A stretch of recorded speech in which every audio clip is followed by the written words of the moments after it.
अस्सलाम वालेकुम प्यारे दोस्तों, मैं उम्मीद करता हूं कि आप सब दोस्त बिल्कुल ठीक ठाक होंगे और आपके खरगोश भी ठीक होंगे। अच्छा, इससे पहले तकरीबन मैं 2 वीडियोस बना चुका हूं जिसमें नज़ला ज़ुकाम के जो इश्यूज़ होते हैं खरगोश के, उस हवाले से मैंने बात भी की थी और उसमें मैंने कुछ मेडिसिन भी बताए थे, जैसे कि सिरप मैंने बताया एरेनेक और दूसरा रिजेक्ट सिरप मैंने बताया था कि अगर शुरू में आपके खरगोश को नज़ला ज़ुकाम का इशू होता है तो आप ये शुरू में यूज़ कर सकते हैं। लेकिन कुछ नज़ला ज़ुकाम जो होते हैं ऐसे कि आपके वो सिरप से या मेडिसिन से कंट्रोल नहीं होते, तो उसके लिए फिर आपको इंजेक्ट करना पड़ता है, यानी कि आपको इंजेक्शन लगाना पड़ता है। तो इंशाल्लाह इस वीडियो में मैं डिटेल के साथ आप दोस्तों से बात करूंगा इंजेक्शन के हवाले से, कौन सा इंजेक्शन है, लगाने के तरीका क्या है, कितनी क्वांटिटी में लगा सकते हैं और कहाँ पे लगा सकते हैं। तो आज हम इस वीडियो में इसके हवाले से बात करेंगे। सिरीफ्लॉक्स के नाम से इंजेक्शन है। इसकी पिक्चर भी मैं आप दोस्तों के लिए यहाँ पे लगा दूंगा, तो वो आप दोस्तों को समझने में आसानी होगी। अगर इसकी कीमत की मैं यहाँ पे बात करूँ तो तकरीबन 215 रुपये इसके ऊपर रिटेल लिखी हुई है, यानी कि ये इतना ज़्यादा महंगा नहीं है। और अगर आप सिटी में रहते हैं तो इजीली आपको ये मिल भी सकता है मार्केट में। ये आपको मिलेगा वेट शॉप से, यानी कि वहाँ से ये आपको मिलेगा जहाँ पे जानवरों की जो दवाइयात मिलती हैं, वहाँ से ये आपको मिल सकता है। अच्छा जी, इतनी ज़्यादा डिटेल से वीडियो बनाना, इसका मकसद और मतलब ये है कि आप सारी चीज़ें को देखें और आप समझ जाए, तो वो हमारे लिए ज़्यादा आसानी होती है।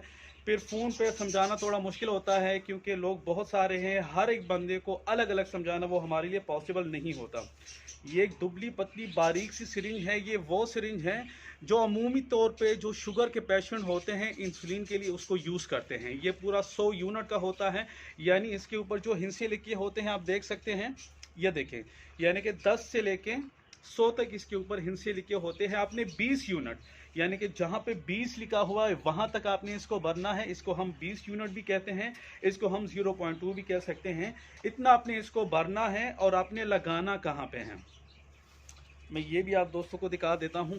तो नीचे का लगाने के तरीका भी आप दोस्त वीडियो में दे सकते हैं। इंजेक्शन लगाना रैबिट के लिए थोड़ा मुश्किल होता है। हाथ लगा के ऐसे जहाँ पे आपको लगे कि खरगोश का यहाँ पे गोश्त है, ये देखिए, ये पिछली टांगे हैं, यानी कि जो उसका पिछला पट है वहाँ पे आप लगा सकते हैं। अंगूरा को इंजेक्शन लगाना थोड़ा मुश्किल इसलिए भी है क्योंकि ऊपर उनकी मूल बनी होती है। ये हो गया, अच्छा जी, ये लग गया है।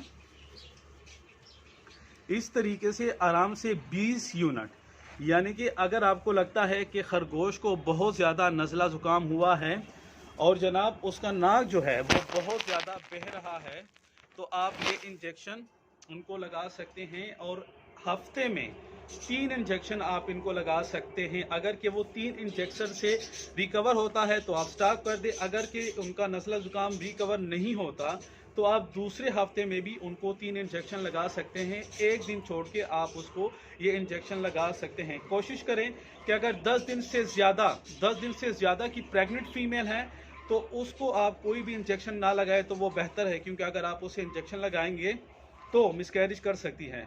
ऐसे खरगोश जिनको नज़ला ज़ुकाम हुआ होता है तो कोशिश करें कि जो डिस्पोजेबल ग्लव्स होते हैं उसको लाजमी यूज़ किया करें। अपना बहुत सारा ख्याल रखिएगा, मुझे दुआओं में याद रखिएगा। अल्लाह हाफ़िज़।